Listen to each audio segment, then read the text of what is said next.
Hello ನಮಸ್ತೆ, ನಾನು ನಿಮ್ಮ Akshita. Welcome to family vlogs. ಟೈಟಲಲ್ಲಿ ಆಲ್ರೆಡಿ ನೋಡಿದ್ರಲ್ವ, ನಾವು ಹೊಸ ಕಾರನ್ನು ತೊಗೊಳ್ತಾ ಇದ್ದೇವೆ. ಆ್ಯಕ್ಚುಲಿ ಲಾಸ್ಟ್ ಮಂತೇ ತೊಗೊಂಡಿದ್ದೇವೆ. ಸ್ವಲ್ಪ ವೀಡಿಯೋನ ಲೇಟಾಗಿ ಅಪ್ಲೋಡ್ ಮಾಡ್ತಾ ಇದ್ದೇನೆ. ಈ ಥರ ಏನಾದರೂ ಸ್ಪೆಷಲ್ ದಿನ ಇರುವಾಗ ಸ್ಪೆಷಲಾಗಿ ಡ್ರೆಸ್ ಮಾಡೋದಂದರೆ ಹೆಣ್ಮಕ್ಳಿಗೆ ಅದೊಂಥರ ಏನೋ ಖುಷಿ ಅಲ್ವಾ. ನನಗೆ ಸಾರೀಸ್ ಅಂದರೆ ತುಂಬ ಇಷ್ಟ. ಆದರೆ ಆಫ್ಟರ್ ಡೆಲಿವರಿ ಕೆಲವೊಂದು ಬಟ್ಟೆಗಳು, ಬ್ಲೌಸಸ್ ಎಲ್ಲ ಫಿಟ್ ಆಗ್ತಿಲ್ಲ. ಹಾಗಾಗಿ ಜಾಸ್ತಿ ಬಟ್ಟೆಗಳನ್ನೇ ಹಾಕೋಕ್ಕಾಗ್ತಾ ಇಲ್ಲ. ಹಳೆಯ ಬಟ್ಟೆಗಳು ಎಷ್ಟೊಂದು ಇಷ್ಟ ಇರುವಂತಹ ಬಟ್ಟೆಗಳಿವೆ, ಆದರೆ ಹಾಕೋದಕ್ಕಾಗ್ತಾ ಇಲ್ಲ. ಇಲ್ಲಿ ನಾನು ನಿನ್ನೆನೇ ಸಾರಿಗೆ ಪಿನ್ನೆಲ್ಲ ಹಾಕಿ ರೆಡಿ ಮಾಡಿ ಇಟ್ಕೊಂಡಿದ್ದೇನೆ. ಹೀಗೆಲ್ಲ ಹೋಗುವಾಗ ಬೆಳಗ್ಗೆ ಎದ್ದು ಸಾರಿ ಎಲ್ಲ ಹಾಕೋದು, ಮಗುನ ರೆಡಿ ಮಾಡೋದೆಲ್ಲ ಸ್ವಲ್ಪ ಕಷ್ಟ ಆಗುತ್ತಲ್ವ. ಅದಕ್ಕೋಸ್ಕರ ಈ ಥರ ಪ್ಲ್ಯಾನ್ ಮಾಡಿ ಇಟ್ಕೊಂಡಿರ್ತೇನೆ. ಸೊ ನಿನ್ನೆ ಎಲ್ಲ ರೆಡಿ ಮಾಡಿ ಇಟ್ಟಿದ್ದೆ. ಇವತ್ತು ಫಟಾಫಟ್ ಅಂತ ಒಂದು 5-10 ನಿಮಿಷದಲ್ಲಿ ಸಾರಿನ ಹಾಕ್ಕೊಳ್ಬಹುದು. ನಮ್ಮ ಆರುಷ್ಗೆ ಬೆಳಗ್ಗೆಯಿಂದ ಒಂದು 100 ಬಾರಿ ಹೇಳಿದ್ದೇನೆ, ವಾಶ್ರೂಮಿಗೆ ಹೋಗು, ಹೊಟ್ಟೆ ಎಲ್ಲ ಖಾಲಿ ಮಾಡ್ಕೊ ಅಂತ ಹೇಳಿ. ಆದರೆ ನಮ್ಮ ಸರ್ ಕೇಳಲೇ ಇಲ್ಲ. ನನಗಿವತ್ತು ಬರೋದಿಲ್ಲ ಅಂತ ಹೇಳ್ತಾನೆ ಇದ್ದಾನೆ. ಎಲ್ಲ ರೆಡಿ ಆಗಿದ್ದೇವೆ, ಅವನನ್ನು ಕೂಡ ಕಂಪ್ಲೀಟಾಗಿ ರೆಡಿ ಮಾಡಿದ್ದಾನೆ. ಅದಾದಮೇಲೆ ಹೇಳ್ತಾ ಇದ್ದಾನೆ ನನಗೆ ವಾಶ್ರೂಮಿಗೆ ಹೋಗಬೇಕು ಅಂತ ಹೇಳಿ. ಒಮ್ಮೆ ಹೇಳಿದ, ಅದಾದಮೇಲೆ ಹೋಗುವ ಅಂತ ಹೇಳಿದ್ರೂ ಕೇಳ್ತಾನೇ ಇಲ್ಲ. ಹೇಗೋ ಒಂದು ಅವನನ್ನು ಸಮಾಧಾನ ಮಾಡಿ ಮತ್ತೆ ಅವನ ಬಟ್ಟೆ ಎಲ್ಲ ಬಿಚ್ಚಿ ಕರ್ಕೊಂಡು ಹೋಗಿ ಅವನನ್ನು ಕ್ಲೀನ್ ಮಾಡಿ ಮತ್ತೆ ಕರ್ಕೊಂಡು ಬಂದ್ವಿ. ನನಗೆ ಮತ್ತು ಧೀರಜ್ಗೆ ಒಂದು ದೊಡ್ಡ ಸಾಹಸ ಮಾಡಿದಾಗ ಆಯಿತು. ಯಾಕಂದರೆ ನನಗೆ ಸಾರಿ ಹಾಕ್ಕೊಂಡಿದ್ದೆ ಫಸ್ಟ್ ಎಕ್ಸ್ಪೀರಿಯೆನ್ಸ್ ಅವನನ್ನು ಬಾತ್ರೂಮಿಗೆ ಕರ್ಕೊಂಡು ಹೋಗೋದು. ಆ್ಯಕ್ಚುಲಿ ಬೆಳಗ್ಗೆ ಒಮ್ಮೆ ತಿಂಡಿ ಆಗಿತ್ತು, ನನಗೇನೋ ಒಂಥರ ಹೊಟ್ಟೆ ಹಸಿವಾದಾಗ ಅನ್ನಿಸ್ತು. ಅದಕ್ಕೋಸ್ಕರ ಮತ್ತೆ ಒಂದು ದೋಸೆ ಮಾಡಿಕೊಂಡು ತಿನ್ನಲಿಕ್ಕೆ ಕೂತ್ಕೊಂಡಿದ್ದೇನೆ. ಇನ್ನೇನು ಆಲ್ರೆಡಿ ಲೇಟ್ ಆಗಿದೆ, ಮಧ್ಯಾಹ್ನದ್ದು ಊಟ ಲೇಟ್ ಆಗುವಂತಹ ಚಾನ್ಸಸ್ ಇದೆ. ಅದಕ್ಕೋಸ್ಕರ ಮನೆಯಲ್ಲೇ ಚೆನ್ನಾಗಿ ತಿಂದು ಹೋದರೆ ಆರಾಮಾಗಿರುತ್ತೆ. ಈ ಆರುಷ್ನನ್ನೆಲ್ಲ ಕರ್ಕೊಂಡು ಹೋಗುವಾಗ ಹೊಟ್ಟೆ ಒಂದು ತುಂಬಿದರೆ ಚೆನ್ನಾಗಿರ್ತದೆ. ಇಲ್ಲದಿದ್ದರೆ ನನಗೆ ಅವನನ್ನು ನೋಡ್ಕೊಳ್ಳೋದಕ್ಕೆ ಕಷ್ಟ ಆಗುತ್ತೆ. ಅವನು ಎಲ್ಲೆಲ್ಲೆಲ್ಲ ಓಡಾಡ್ತಾನೆ ಹಾಗೆ ಹೀಗೆ ಅಂತ ನನಗೆ ಆಲ್ರೆಡಿ ಗೊತ್ತುಂಟಲ್ವ. ಅದಕ್ಕೋಸ್ಕರ ಫುಡ್ ಒಂದು ಮನೆಯಲ್ಲಿ ಚೆನ್ನಾಗಿ ತಿಂದು ಹೊರಡ್ತೇನೆ. ಕ್ಯಾಬಲ್ಲಿ ಇವಾಗ ಹೊರಟಿದ್ದೇವೆ. ನಮ್ಮ ಆರುಷ್ ನೋಡಿ ಉಲ್ಟಾ ಕನ್ನಡಕ ಹಾಕ್ಕೊಂಡಿದ್ದಾನೆ. ಆ್ಯಕ್ಚುಲಿ ಈ ಒಂದು ಕ್ಲಿಪ್ಪನ್ನು ನಾನು ಆಲ್ರೆಡಿ ಒಂದು ಪ್ರೀವಿಯಸ್ ವಿಡಿಯೋದಲ್ಲಿ ಅಪ್ಲೋಡ್ ಮಾಡಿದ್ದೆ. ಯಾರಾದರೂ ನೋಡಿದರೆ ನಿಮ್ಗೆ ಗೊತ್ತಾಗಬಹುದು. ನಾವು ಫಸ್ಟಿಗೆ ಹೇಳಿದ ಪ್ರಕಾರ ಈ ಟೈಮಿಗೆ ನಾವು ಆಲ್ರೆಡಿ ರೀಚ್ ಆಗಬೇಕಿತ್ತು ಶೋರೂಮಿಗೆ. ಆದರೆ ಮನೆಯಲ್ಲಿ ಸ್ವಲ್ಪ ಬೆಳಗ್ಗೆ ಅರ್ಜೆಂಟ್ ಆಗಿರೋದ್ರಿಂದ ಆ ಕೆಲಸ ಈ ಕೆಲಸ ಅಂತ ಆಗಿರೋದ್ರಿಂದ ಸ್ವಲ್ಪ ಲೇಟ್ ಆಯಿತು. ಆದರೆ ನಾವು ಹೋಗುವಾಗ ಲೇಟ್ ಆಗಿದ್ರೂ ನಮ್ಮ ಕಾರ್ ರೆಡಿ ಆಗಿರಲಿಲ್ಲ. ಏನೋ ಒಂದು ಸ್ವಲ್ಪ ಬೇಜಾರು ಅಂತ ಅನ್ನಿಸ್ತು. ಆ್ಯಕ್ಚುಲಿ ಆರುಷ್ ಕೂಡ ಇದ್ನಲ್ವ, ಅವನನ್ನು ಕರ್ಕೊಂಡು ಹೋಗಿ ಕೂತ್ಕೊಂಡು ತುಂಬ ವೆಯ್ಟ್ ಮಾಡೋದು ಕಷ್ಟ ಆಗುತ್ತೆ ಮಕ್ಕಳೆಲ್ಲ ಇರುವಾಗ.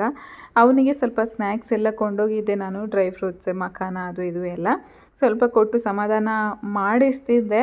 ಆದ್ರೂ ಜಾಸ್ತಿ ಅಂದರೆ ಅವನು ಕೇಳ್ತಿರ್ಲಿಲ್ಲ. ಒಂದು ಸ್ವಲ್ಪ ಹೊತ್ತು ಕೂತ್ಕೊಳ್ತಿದ್ದ, ಒಂದು ಸ್ವಲ್ಪ ಹೊತ್ತು ಅಲ್ಲಿ ಇಲ್ಲಿ ಓಡಾಡ್ತಿದ್ದ. ಅದು ಸ್ವಲ್ಪ ಕಷ್ಟ ಅಂತ ಅನ್ನಿಸ್ತಿತ್ತು ನನಗೆ.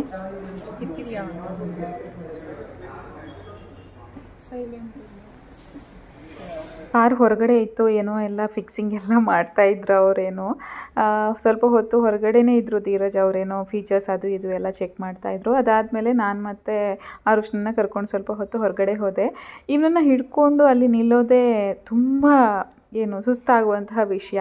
ಆ ಕಡೆ ನೋಡಿದರೆ ಮೈನ್ ರೋಡ್ ಫುಲ್ ಟ್ರಾಫಿಕ್ ಇರುತ್ತೆ. ಈ ಶೋರೂಮ್ ಬಿಟ್ಟರೆ ಜಾಸ್ತಿ ಜಾಗನೇ ಇಲ್ಲ, ಅವನನ್ನು ಬಿಡುವ ಹಾಗೂ ಇಲ್ಲ ಮೇನ್ ರೋಡ್ ಇರೋದ್ರಿಂದ. ಇಲ್ಲಿ ಹಿಡ್ಕೊಳ್ಳುವ ಹಾಗೂ ಇಲ್ಲ, ನಿಲ್ತಾನೆ ಇರಲಿಲ್ಲ. ಇದೊಂಥರ ಸ್ವಲ್ಪ ಕಷ್ಟ ಅಂತ ಅನ್ನಿಸ್ತು. ಸುಮಾರು ಹೊತ್ತು ತೊಗೊಂಡ್ವಿ, ಅಲ್ಲಿ ಸುಮಾರು ಹೊತ್ತು ಬೇಕಾಯಿತು, ನಮಗೆ ವೆಯ್ಟ್ ಮಾಡಬೇಕಾಯಿತು. ಆ್ಯಕ್ಚುಲಿ ಬೇರೆ ಕಾರ್ಸ್ ಕೂಡ ಇದ್ವು ಡೆಲಿವರಿ ಮಾಡೋದಕ್ಕೆ, ಹಾಗೆ ಲೇಟ್ ಆಗ್ತಾಯಿತ್ತು. ಅವ್ರು ಹಾಗೆ ಸ್ವಲ್ಪ ಡೆಮೋ ಎಲ್ಲ ಕೊಡ್ತಾಯಿದ್ರು, ಹಾಗೆ ಹೀಗೆ ಎಲ್ಲ ಆಗ್ತಾಯಿತ್ತು. ನಾವು ಟಾಟಾ ಪಂಚ್ ತೊಗೊಂಡಿರೋದು. ಇದು ಬಜೆಟ್ ಫ್ರೆಂಡ್ಲಿ ಕಾರ್ ಅಂತ ಹೇಳಬಹುದು. ನಮ್ಮ ಕಾರ್ ತೊಗೊಳ್ಳೋದ್ರ ಡಿಸಿಷನ್ ಬಗ್ಗೆ ಹೇಳಬೇಕಂದ್ರೆ, ಆ್ಯಕ್ಚುಲಿ ಟು ಬಿ ಹಾನೆಸ್ಟ್ ಯಾರು ಬೇಕಾದರೂ ಕಾರ್ ತೊಗೊಳ್ಬಹುದು. ನಾವು ಡೈರೆಕ್ಟಾಗಿ ಪೇ ಮಾಡಿ ತೊಗೊಳ್ಳೋದಾದರೆ ಕಾರ್ ತೊಗೊಳ್ಳೋದೇನೋ ಒಂದು ದೊಡ್ಡ ಡಿಸಿಷನ್ ಅಂತ ಏನೂ ಇಲ್ಲ, ಯಾರು ಬೇಕಾದರೂ ತೊಗೊಳ್ಬಹುದು. ಅಥವಾ ನಾವು ಸ್ವಲ್ಪ ಡೌನ್ ಪೇಮೆಂಟ್ ಮಾಡಿ ಸ್ವಲ್ಪ ಲೋನ್ ತೊಗೊಳ್ಳೋದಾದರೆ ಕೂಡ ಆಲ್ಮೋಸ್ಟ್ ಎಲ್ರಿಗೂ ಇವಾಗ ಸಾಧ್ಯ ಆಗುವಂತಹ ವಿಷಯನೇ ಕಾರ್ ತೊಗೊಳ್ಳುವಂಥದ್ದು.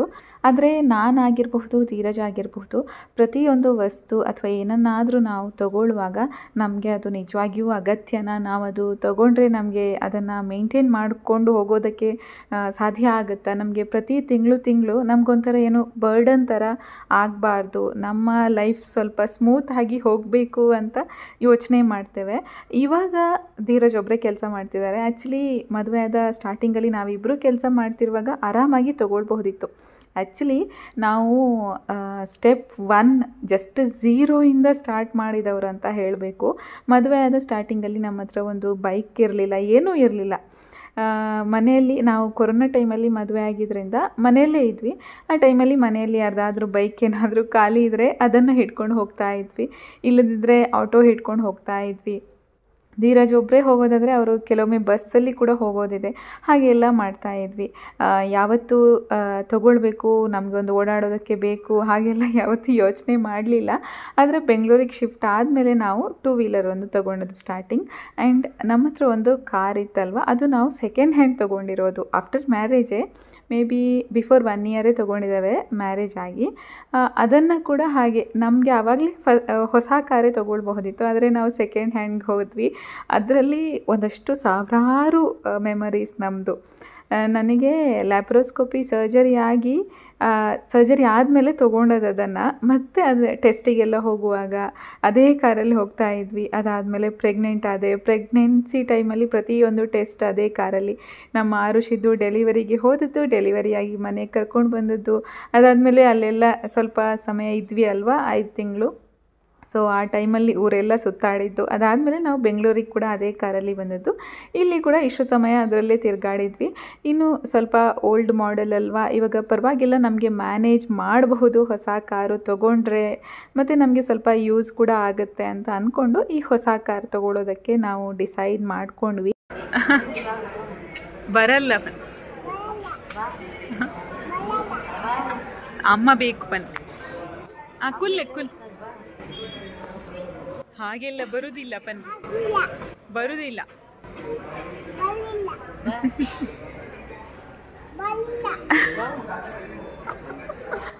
ಕುಲ್ಲೆ ಸಿಟ್ಟಿಂಗ್ ಲೆತಂ ಪೋಪು ಚೇರ್ ಕುಲ್. ಅಲ್ಲಿರೋರು ತುಂಬ ಜನ ಆರುಷ್ನನ್ನ ಮಾತಾಡಿಸ್ತಿದ್ರು. ಎಲ್ಲರಿಗೂ ಒಂಥರ ಖುಷಿ ಆಗ್ತಿತ್ತು ಇವನು ಮಾಡೋದು ನೋಡುವಾಗ. ಸೊ ಚೆನ್ನಾಗೇ ಆಯಿತು, ಆದರೆ ಸ್ವಲ್ಪ ಕಷ್ಟ ಆಯಿತು ಮ್ಯಾನೇಜ್ ಮಾಡೋದು. ಧೀರಜ್ ಒಮ್ಮೆ ಹೊರಗಡೆ ಹೋಗೋದು ಬರೋದು, ಅಲ್ಲಿ ನೋಡೋದು ಇದು ನೋಡೋದು ಹಾಗೆ ಎಲ್ಲ ಮಾಡ್ತಾಯಿದ್ರು.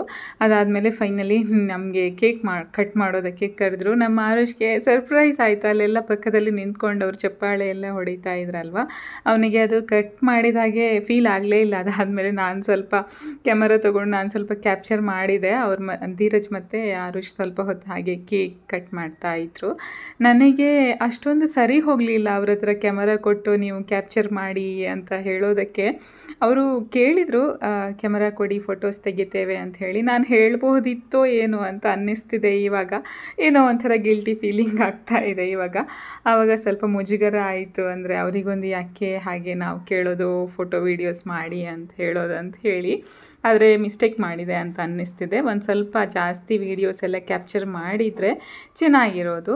ಅದಾದಮೇಲೆ ಅಲ್ಲಿ ಸ್ವಲ್ಪ ದೇವ್ರದ್ದು ಫೋಟೋ ಎಲ್ಲ ಇತ್ತು, ಅಲ್ಲೆಲ್ಲ ಹೋಗೋದು ನೋಡೋದು ಬರೋದು. ಅಲ್ಲಿ ಇದು ಬಲೂನ್ ಎಲ್ಲ ಇರುತ್ತಲ್ವ, ಅದನ್ನೆಲ್ಲ ಕೊಡ್ತಾಯಿದ್ರು ಅವನಿಗೆ ಆಟ ಆಡೋದಕ್ಕೆ. ಅದನ್ನು ಇಟ್ಕೊಂಡು ಅವ್ರ ಜೊತೆ ಎಲ್ಲ ಮಾತಾಡ್ತಾ ಚೆನ್ನಾಗಿ ಟೈಮ್ ಕಳೀತು. ಇನ್ನೇನು ನಾವು ಆಲ್ಮೋಸ್ಟ್ ಆಯಿತು ಅಂತ ಅನ್ನಿಸ್ತಿತ್ತು ನಮಗೆ. ಒಮ್ಮೆ ಹೋಗುವ ಇಲ್ಲಿಂದ ಅಂತ ಹೇಳಿ ಅನ್ನಿಸ್ತಿತ್ತು. ತುಂಬ ಸೆಕೆ ಇತ್ತು, ಮೇ ಟೈಮಲ್ಲಿ ಅಲ್ವಾ, ತುಂಬ ಅಂದರೆ ತುಂಬ ಸೆಕೆ. ಒಂಥರ ಹೊರಗಡೆ ಹೋದರೆ ಸಾಕು, ಏನೋ ಒಂಥರ ಬಿಸಿ ಬಿಸಿ ಗಾಳಿ. ಇಲ್ಲಿ ಕೀ ಎಲ್ಲ ಕೊಡುವಾಗ ಆ್ಯಕ್ಚುಲಿ ವೀಡಿಯೋಸೇ ಇಲ್ಲ, ಅವ್ರು ಜಸ್ಟ್ ಫೋಟೋಸ್ ತೆಗೆದ್ರು ನಮ್ಮ ಮೊಬೈಲ್ ತೊಗೊಂಡು, ಅಷ್ಟರಲ್ಲೇ ಸಾಕು ಅಂತ ಹೇಳಿದೆ. ನನಗೆ ಸರಿ ಹೋಗಲಿಲ್ಲ ಅಂತ ಹೇಳಿದ್ನಲ್ವ ಆವಾಗಲೇ ವೀಡಿಯೋಸ್ ಕ್ಯಾಪ್ಚರ್ ಮಾಡಿ ಅಂತ ಹೇಳೋದಕ್ಕೆ. ಹಾಗಾಗಿ ಇದರದ್ದು ವೀಡಿಯೋಸ್ ಎಲ್ಲ ಇಲ್ಲ, ಜಸ್ಟ್ ಇಲ್ಲಿ ನಾನು ನಮ್ಮ ಪಿಕ್ಚರ್ಸನ್ನು ಹಾಕಿದ್ದೇನೆ. ಇದಾದಮೇಲೆ ನಾವು ಹೊರಟು ಬಂದ್ವಿ. ತುಂಬ ಅಂದರೆ ತುಂಬ ಬಿಸಿ, ತುಂಬ ಬಿಸಿ ಗಾಳಿ. ಬಿಸಿಲು ಅನ್ನೋದಕ್ಕಿಂತ ಕೂಡ ಏನೋ ಒಂಥರ ಬಿಸಿ ಗಾಳಿ ಥರ ಫೀಲ್ ಆಗ್ತಿತ್ತು. ನಾವು ಹೊರಟು ಬರ್ತಾ ಇದ್ದೇವೆ. ನಮ್ಮ ಆರುಷ್ಗೆ ನಿದ್ದೆ ಬರ್ತಾ ಇದೆ. ಬೆಳಗ್ಗೆ ಬೇಗ ಒಂದು 6 ಗಂಟೆಗೆ ಎದ್ದಿದ್ದ. ಹೋಗುವಾಗ ಅಟ್ಲೀಸ್ಟ್ ಒಂದು 5 ಮಿನಿಟ್ಸ್ ಆದರೂ ಕ್ಯಾಬಲ್ಲಿ ನ್ಯಾಪ್ ಮಾಡಿದರೆ ಚೆನ್ನಾಗಿರ್ತಿತ್ತು ಅಂತ ಅನ್ನಿಸ್ತಿತ್ತು ನನಗೆ. ಹಾಗೆ ಅಂದ್ಕೊಂಡಿದ್ದೆ ಕೂಡ, ಏನಾದರೂ ಒಂದು ಸ್ವಲ್ಪ ನಿದ್ದೆ ಮಾಡಬಹುದು ಇವನು ಅಂಥೇಳಿ. ಆದರೆ ನಿದ್ದೆ ಮಾಡಲಿಲ್ಲ. ಅಲ್ಲಿ ಹೋದ್ಮೇಲೆ ಕೂಡ ತುಂಬ ಓಡಾಡೋದು ಮಾತಾಡೋದು ಅದು ಇದು ಅಂತ ಆಟ ಆಡ್ತಿದ್ದ. ಹಾಗಾಗಿ ಅಲ್ಲಿ ಕೂಡ ಅವನಿಗೆ ಸುಸ್ತಾಗಿತ್ತು. ಇಲ್ಲಿ ಕಾರಲ್ಲಿ ಕೂತ್ಕೊಳ್ಳುವಾಗ ನಿದ್ದೆ ಬರ್ತಾ ಇದೆ. ನಮ್ಮ ಹಳೆ ಕಾರಿಗೆ ಕಂಪೇರ್ ಮಾಡಿದರೆ ಇದರಲ್ಲಿ ತುಂಬ ಡಿಫ್ರೆಂಟ್ ಥಿಂಗ್ಸ್ ಎಲ್ಲ ಇವೆ. ಹಾಗಾಗಿ ಧೀರಜಿಗೆ ಸ್ವಲ್ಪ ಕಷ್ಟ ಅಂತ ಅನ್ನಿಸ್ತಿತ್ತು. ಅದಕ್ಕಿಂತ ಜಾಸ್ತಿ ಈ ಬೆಂಗಳೂರು ಟ್ರಾಫಿಕ್ ಒಂದು ಹೇಳೋದು ಬೇಡ ನೋಡಿ. ಸುಮಾರು ಒಂದು ಅರ್ಧ ಗಂಟೆಗಿಂತ ಜಾಸ್ತಿ ಬೇಕಾಯಿತು ನಮಗೆ ರಿಟರ್ನ್ ಬರುವಾಗ. ತುಂಬ ಟ್ರಾಫಿಕ್ ಇತ್ತು. ನಾನು ಹಾಗೆ ಕೂತ್ಕೊಂಡು ಸ್ವಲ್ಪ ಕ್ಯಾಮರಾ ಹಿಡ್ಕೊಂಡು ಕ್ಯಾಪ್ಚರ್ ಮಾಡ್ತಾ ಇದ್ದೆ. ಆ್ಯಕ್ಚುಲಿ ಧೀರಜ್ ಏನೂ ಹೇಳಲಿಲ್ಲ, ಅವರೇನು ಜಾಸ್ತಿ ಮಾತಾಡ್ತಿರಲಿಲ್ಲ. ನಾನು ಕೂಡ ಹಾಗೆ ಸೈಲೆಂಟಾಗಿರ್ತೇನೆ. ಡ್ರೈವ್ ಮಾಡುವಾಗೆಲ್ಲ ಸುಮ್ಮನೆ ಚಕ ಚಕ ಚಕ ಅಂತ ಮಾತಾಡೋದು, ಡಿಸ್ಟರ್ಬ್ ಮಾಡೋದಿಲ್ಲ ನನಗೂ ಇಷ್ಟ ಆಗೋದಿಲ್ಲ. ಸೊ ಅವ್ರು ಮಾತಾಡಿದರೆ ನಾನೇನಾದರೂ ಮಾತಾಡ್ತಾ ಹಾಗೆ ಟೈಮನ್ನು ಕಳಿತೇವೆ. ಸುಮ್ಮನೆ ಟ್ರಾಫಿಕ್ ಇರುವಾಗ ಹಾಗೆ ಡಿಸ್ಟರ್ಬ್ ಎಲ್ಲ ಮಾಡೋದು ಸರಿ ಹೋಗೋದಿಲ್ಲ ಅಂತ ಸುಮ್ಮನೆ ಕೂತ್ಕೊಳ್ತಾ ಇದ್ದೆ. ಆರುಷ್ ಒಂದು ನಿದ್ದೆ ಮಾಡಿದರೆ ಸಾಕು, ಪರವಾಗಿಲ್ಲ, ನಿದ್ದೆ ಮಾಡಿಸ್ತೀನಿ ಅವನಿಗೆ ಅಂತ ಹೇಳಿ ಯೋಚನೆ ಮಾಡ್ಕೊಂಡು ಕೂತ್ಕೊಂಡಿದ್ದೆ. ನನಗೆ ಆ್ಯಕ್ಚುಲಿ ಬ್ಯಾಕ್ ಕ್ಯಾಮರಾ ಆನ್ ಮಾಡಿ ಏನು ವಿಡಿಯೋ ಮಾಡಬೇಕಂತಲೇ ತಲೆಗೇ ಬಂದಿಲ್ಲ. ಮನೆಗೆ ಬಂದಮೇಲೆ ಧೀರಜ್ ಕೇಳಿದರು, ನೋಡುವ ವೀಡಿಯೋಸ್ ಏನು ಕ್ಯಾಪ್ಚರ್ ಮಾಡಿದ್ದೀನಿ ನೋಡುವ ಅಂಥೇಳಿ. ನೋಡಿ ಹೇಳ್ತಿದ್ದಾರೆ, ಇದೇನಿದು ಜಸ್ಟ್ ಸೆಲ್ಫಿ ಕ್ಯಾಮರಾ ಇಟ್ಕೊಂಡು ವೀಡಿಯೋ ಮಾಡಿದ್ಯಾ ಅಂಥೇಳಿ. ಆ್ಯಕ್ಚುಲಿ ನನಗೆ ತಲೆಗೆ ಬಂದಿಲ್ಲ. ನಾವೊಂದಿನ ಟೆಸ್ಟ್ ಡ್ರೈವಿಗೆ ಹೋಗಿದ್ವಿ. ಟೆಸ್ಟ್ ಡ್ರೈವಿಗೆ ಕೂಡ ಅವರು ಇಲ್ಲೇ ಕಾರ್ ತೊಗೊಂಡು ಬಂದಿದ್ದರು ನಮ್ಮ ಮನೆ ಹತ್ತಿರ. ನಾವೇನು ಅಲ್ಲಿಗೆ ಹೋಗಲಿಲ್ಲ. ಸೊ ಆ ದಿನ ಕೂಡ ನಾನು ಕ್ಯಾಪ್ಚರ್ ಮಾಡಿದ್ದೇನೆ. ಇಲ್ಲಿ ನಾನು ವೀಡಿಯೋ ಹಾಕಿದ್ದೇನೆ ನೋಡಿ, ನಾನು ಆ ದಿನ ಕೂಡ ಕ್ಯಾಪ್ಚರ್ ಮಾಡಿದ್ದೇನೆ. ಅದು ಕೂಡ ಸೆಲ್ಫಿ ಕ್ಯಾಮರಾ ಇಟ್ಕೊಂಡು ಕ್ಯಾಪ್ಚರ್ ಮಾಡಿದ್ದು. ಆ ದಿನ ಕೂಡ ಹಾಗೆ ಹೇಳಿದರು ಧೀರಜ್, ಹೀಗೆ ತೆಗಿಬಾರ್ದು ವೀಡಿಯೋ, ಬ್ಯಾಕ್ ಕ್ಯಾಮರಾ ಆನ್ ಮಾಡಬೇಕು ಕಾರಲ್ಲಿ ಹೋಗುವಾಗ. ಇದು ಇನ್ಸೈಡ್ ಯಾವ ಕಾರ್ ಆದ್ರೇನು ಒಂದೇ ಥರ ಕಾಣೋದಲ್ವಾ ಅಂಥೇಳಿ. ನನಗೆ ಇವತ್ತು ಮತ್ತೆ ಮರ್ತೋಗಿದೆ. ಈ ಆರುಷಿದ್ದೇ ತಲೆಯಲ್ಲಿ ಆಗೋಗ್ಬಿಟ್ಟಿತ್ತು. ಅವನಿಗೆ ಹಸಿವು ಕೂಡ ಆಗ್ತಿತ್ತು. ಸೊ ಸ್ವಲ್ಪ ಫ್ರೂಟ್ಸ್ ಎಲ್ಲ ಕೊಂಡೋಗಿದ್ನಲ್ವ, ಅದನ್ನು ಕೊಡೋದು, ಅವನನ್ನು ಮಲಗಿಸೋದು, ಹಾಗೆ ಇಟ್ಕೊಳ್ಳೋದು, ಅದೇ ಯೋಚನೆ ಆಗ್ತಿತ್ತು. ಇದು ಟೆಸ್ಟ್ ಡ್ರೈವ್ ದಿನ. ನಮ್ಮ ಆರುಷ್ಗೆ ಎಷ್ಟೆಲ್ಲ ಸಾಧ್ಯ ಆಗುತ್ತೆ ಅಷ್ಟು ಟೆಸ್ಟ್ ಅವನು ಮಾಡ್ತಿದ್ದ. ಬಾಟ್ಲನ್ನು ಅಲ್ಲಿ ಇಡೋದು, ಒಂದು ಸಿಪ್ ನೀರು ಕುಡಿಯೋದು, ಅದನ್ನು ತೆಗೆದಾದ್ಮೇಲೆ ಮತ್ತೆ ರಿಟರ್ನ್ ಇಡೋದು, ಈ ಥರದ್ದೆಲ್ಲ ಸಣ್ಣ ಪುಟ್ಟ ಟೆಸ್ಟ್ ಆರುಷ್ ಮಾಡಿ ಅವನಿಗೆ ಕೂಡ ಪಾಸ್ ಆಗಿತ್ತು. ತುಂಬ ಕ್ಯೂಟ್ ಆಗಿತ್ತು. ನಮ್ಮದೊಂದು ಸಣ್ಣ ಕಾನ್ವರ್ಸೇಷನ್ ನೋಡಿ. ఎంచుండారు కార్ ఎంచుండమ్మా సూపర్ ఉంది. How is the car? How is the car?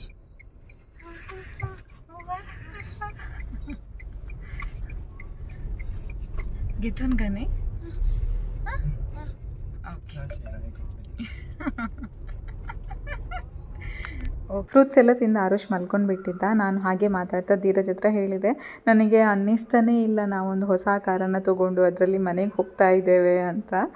Dheeraj reply ಮಾಡ್ತಿದ್ದಾರೆ, ನಿನ್ಗೆ ಅನ್ನಿಸ್ತಿಲ್ಲ ಅನಿಸುತ್ತೆ, ಆದರೆ ನನಗಂತೂ ತುಂಬಾ ಅನ್ನಿಸ್ತಿದೆ. ಈ ಕಾರನ್ನು ಹಿಡ್ಕೊಂಡು, ಈ ಹೊಸ ಕಾರನ್ನು ಹಿಡ್ಕೊಂಡು ಇಷ್ಟೊಂದು ಟ್ರಾಫಿಕಲ್ಲಿ, ಈ ಬಿಸಿಲಲ್ಲಿ ಡ್ರೈವ್ ಮಾಡೋದು ನನಗಂತೂ ತುಂಬ ಡಿಫ್ರೆಂಟ್ ಫೀಲ್ ಆಗ್ತಾ ಇದೆ. ನನಗೆ ಡಿಫ್ರೆನ್ಸ್ ಖಂಡಿತವಾಗಿಯೂ ಗೊತ್ತಾಗ್ತಿದೆ ಅಂತ ಹೇಳ್ತಿದ್ದಾರೆ. ಟ್ರಾಫಿಕ್ ಇದ್ದಿದ್ದರಿಂದ ನಮಗೆ ಅರ್ಧ ಗಂಟೆಗಿಂತಲೂ ಜಾಸ್ತಿ ಬೇಕಾಯಿತು ಮನೆಗೆ ರೀಚ್ ಆಗೋದಕ್ಕೆ. ಸೊ ಫೈನಲಿ ನಾವು ಮನೆಗೆ ಬಂದ್ವಿ. ನಾನು ಆ್ಯಕ್ಚುಲಿ ಅಲ್ಲೇ ಧೀರಜಿದ್ದು ಈ ಥರ ಕಾರಲ್ಲಿ ಕೂತ್ಕೊಳ್ಳೋದೆಲ್ಲ ವೀಡಿಯೋ ಮಾಡಬೇಕು ಅಂತ ಹೇಳಿ ಯೋಚನೆ ಮಾಡಿದ್ದೆ. ಆದರೆ ನಮ್ಮ ಆರುಷ್ನನ್ನು ಹಿಡ್ಕೊಂಡು ನಮಗೆ ಕೊನೆಗೆ ಯಾವುದು ವೀಡಿಯೋಸ್ ಮಾಡೋದಕ್ಕೆ ಆಗಲಿಲ್ಲ. ಹಾಗಾಗಿ ಇಲ್ಲಿ ಅಪಾರ್ಟ್ಮೆಂಟ್ ಹತ್ರ ಬರುವಾಗ ನಾನು ಸ್ವಲ್ಪ ಕ್ಯಾಪ್ಚರ್ ಮಾಡಿಕೊಂಡೆ. ಅವ್ರಿಗೆ ಕೂಡ ಒಂಥರ ಫೀಲಿಂಗ್ ಇರುತ್ತಲ್ವ, ಮೇ ಬಿ ಅವರಿಗೆ ಅಷ್ಟೊಂದು ವೀಡಿಯೋಸ್ ಫೋಟೋಸ್ ಎಲ್ಲ ಇಂಟ್ರೆಸ್ಟ್ ಇಲ್ಲ, ಆದರೂ ನನಗೆ ನೋಡಿದರೆ ಖುಷಿ ಆಗುತ್ತಲ್ವ, ಒಂಥರ ಏನೋ ಮೆಮರೀಸ್ ಥರ ಇರುತ್ತಂತ ಹೇಳಿ ಅವ್ರದ್ದು ಕೂಡ ಸ್ವಲ್ಪ ವೀಡಿಯೋಸ್ ಕ್ಯಾಪ್ಚರ್ ಮಾಡಿ, ಮತ್ತು ನಾವು ಮನೆಗೆ ಬಂದು ಸ್ವಲ್ಪ ಹೊತ್ತು ರೆಸ್ಟ್ ಎಲ್ಲ ಮಾಡಿ ಆದಮೇಲೆ ಸಂಜೆ ಎಷ್ಟು ಹೊತ್ತಿಗೆ ಮತ್ತೆ ಕಾರ್ ಹತ್ರ ಹೋದ್ವಿ. ಆ್ಯಕ್ಚುಲಿ ಕೆಲವೊಂದು ಥಿಂಗ್ಸನ್ನು ನಾವು ಆನ್ಲೈನ್ ಪರ್ಚೇಸ್ ಮಾಡಿದ್ವಿ, ಅದಕ್ಕೆ ಬೇಕಾಗಿರುವಂತಹ ವಸ್ತುಗಳನ್ನು. ನಾವು ಶೋರೂಮಲ್ಲಿ ತೊಗೊಂಡದ್ದು ಓನ್ಲಿ ಫ್ಯೂ ಥಿಂಗ್ಸ್. ಹೆಚ್ಚಿನ ವಸ್ತುಗಳನ್ನು ನಾವು ಹೊರಗಡೆನೇ ತೊಗೊಂಡಿರೋದು. ಅದನ್ನು ಹಾಗೆ ನಮಗೆ ಸಾಧ್ಯ ಆಗುವಷ್ಟು ವಸ್ತುಗಳನ್ನು ನಾವೇ ಕಾರಿಗೆ ಫಿಕ್ಸ್ ಮಾಡುವ ಅಂತ ಹೇಳಿ ಹೋಗಿದ್ದೇವೆ. ಮಕ್ಕಳಿದ್ರೆ ಇದೆ ಅಲ್ವಾ, ಯಾವುದಾದ್ರೂ ಒಂದು ಬಾಕ್ಸ್ ಓಪನ್ ಆದರೆ ಬಾಕ್ಸನ್ನು ಮಗುವಿಗೆ ಟಕ್ ಅಂತ ಕೊಡೋದು, ಆಟ ಆಡು ನೋಡು ಅಂತ ಹೇಳಿ. ಆ್ಯಕ್ಚುಲಿ ನಮ್ಮದು ಪ್ರೀವಿಯಸ್ ಕಾರಲ್ಲಿ ಈ ಥರ ಸೋಲಾರ್ ಇದ್ದೊಂದು ಇತ್ತು, 2 ರಿಂಗ್ ಬರುತ್ತಲ್ವ ಅದಿತ್ತು. ಇದಕ್ಕೆ ಒಂದು ಹೆಲಿಕಾಪ್ಟರ್ ಅದನ್ನು ತೊಗೊಂಡಿದ್ದೇವೆ. ನಾವು ಕಾರ್ ತೊಗೋಬೇಕು ಅಂತ ಹೇಳಿ ಡಿಸೈಡ್ ಮಾಡಿ ಕಾರ್ ಮನೆಗೆ ಬರುವಾಗ ಜಸ್ಟ್ 2 ವಾರ ಮಾತ್ರ. ಆ್ಯಕ್ಚುಲಿ ಸಡನ್ನಾಗಿ ಪ್ಲ್ಯಾನ್ ಮಾಡಿದ್ವಿ, ಓಕೆ ನಾವು ಕಾರ್ ಚೇಂಜ್ ಮಾಡುವ ಅಂತ ಹೇಳಿ ಪ್ಲ್ಯಾನ್ ಮಾಡಿದ್ವಿ. ಇಬ್ಬರಿಗೂ ಓಕೆ ಅಂತ ಅನ್ನಿಸ್ತು. ಹಾಗೆ ಕಾರ್ ಯಾವ್ದು ತೊಗೊಳ್ಳೋದು ಅಂತ ನೋಡ್ತಾ ಇದ್ರು ಧೀರಜ್. ಸೊ ಅವರು ಟಾಟಾ ಪಂಚ್ ಚೆನ್ನಾಗಿದೆ ಅಂತ ಹೇಳಿ ಅದನ್ನು ಚೂಸ್ ಮಾಡ್ಕೊಂಡಿದ್ರು. ಗೊತ್ತಿದ್ದವ್ರ ಹತ್ರ ಸ್ವಲ್ಪ ಕೇಳಿದರು, ಫ್ರೆಂಡ್ಸ್ ಹತ್ರ, ಇದು ಓಕೆನಾ ನಿಮ್ಗೆ ಹೇಗೆ ಅನ್ನಿಸ್ತದೆ ಅಂತ. ಅವರು ಕೂಡ ಓಕೆ ಚೆನ್ನಾಗಿದೆ ಅಂತ ಹೇಳಿದ್ರು. ಸೊ ಅದಕ್ಕೆ ನಾವು ಡಿಸೈಡ್ ಆದ್ವಿ. ಅದಾದಮೇಲೆ ನಾವು ಹೀಗೆ ಶೋರೂಮಿಗೆ ಕಾಂಟ್ಯಾಕ್ಟ್ ಆದ್ವಿ. ಅವರು ಟೆಸ್ಟ್ ಡ್ರೈವ್ ಬಗ್ಗೆ ಮಾತಾಡಿ ಅದೆಲ್ಲ ಮಾಡ್ಕೊಂಡ್ವಿ. ನಮಗೆ ಕಲರ್ ಚೂಸ್ ಮಾಡೋದಕ್ಕೆ ವೈಟ್ ಅಂತ ಚೂಸ್ ಮಾಡಿದಾಗ ನಮಗೆ ಬೇಕಾಗಿರುವಂತಹ ಮಾಡೆಲಲ್ಲಿ ಒಂದೇ ಇತ್ತು ಬೆಂಗಳೂರಲ್ಲಿ. ಸೊ ನೀವು ಇವಾಗಲೇ ಬ್ಲಾಕ್ ಮಾಡಿದರೆ ನಿಮಗೊಂದು ಕಾರ್ ಅವೈಲೇಬಲ್ ಇದೆ, ಅದನ್ನು ತೊಗೊಳ್ಬೋದು ಅಂತ ಹೇಳಿದರು. ಸೊ ನಮಗೆ ಕೂಡ ಓಕೆ ಅಂತ ಅನ್ನಿಸ್ತು. ಅದಾದಮೇಲೆ ನಾವು ಅದನ್ನೇ ಬ್ಲಾಕ್ ಮಾಡಿದ್ವಿ ಮತ್ತು ಅದನ್ನೇ ಬುಕ್ ಮಾಡಿದ್ವಿ. ಆದರೆ ಒಂದು 4 ದಿನದ ಮುಂಚೆನೇ ರೆಡಿಯಾಗಿತ್ತು ಕಾರ್. ನಾವು ನಂಬರ್ ಪ್ಲೇಟ್ ಬಂದ ಮೇಲೆ ತೊಗೊಳ್ಳೋದಂತ ಅಂದ್ಕೊಂಡಿದ್ವಿ. ಹಾಗಾಗಿ ಅದರಿಂದ ಒಂದು 3-4 ದಿನ ಲೇಟ್ ಆಯಿತು ಅಷ್ಟೇ. ಸೊ ಜಸ್ಟ್ 2 ವೀಕ್ಸಲ್ಲಿ ಇಷ್ಟೆಲ್ಲ ಚೇಂಜಸ್ ಆಯಿತು, ಸಡನ್ನಾಗಿ ಚೇಂಜಸ್ ಆಯಿತು. ಆ್ಯಂಡ್ ತುಂಬಾ ಖುಷಿ ಕೂಡ ಆಯಿತು ನಮಗೆ. ಆಬ್ವಿಯಸ್ಲಿ ಎಲ್ಲರಿಗೂ ಖುಷಿಯಾಗುವಂತಹ ವಿಷಯ. ಈ ಕಾರ್ ಬಗ್ಗೆ ಅಥವಾ ನಾವು ಯೂಸ್ ಮಾಡುವಂತಹ ಆಕ್ಸೆಸರೀಸ್ ಬಗ್ಗೆ ನಿಮಗೇನಾದರೂ ಡೀಟೇಲ್ಸ್ ಬೇಕಾದರೆ ಖಂಡಿತವಾಗಿಯೂ ಕಮೆಂಟ್ ಮಾಡಿ. ನಾನು ಧೀರಜಿತು ಹೆಲ್ಪ್ ತೊಗೊಂಡು ನಿಮಗೆ ಆನ್ಸರ್ ಮಾಡೋದಕ್ಕೆ ಪ್ರಯತ್ನ ಪಡ್ತೇನೆ. ಇಷ್ಟೇ, ಈ ವ್ಲಾಗನ್ನು ನಾನು ಇಲ್ಲಿಗೆ ಎಂಡ್ ಮಾಡ್ತಾ ಇದ್ದೇನೆ. Thank you for watching. Bye.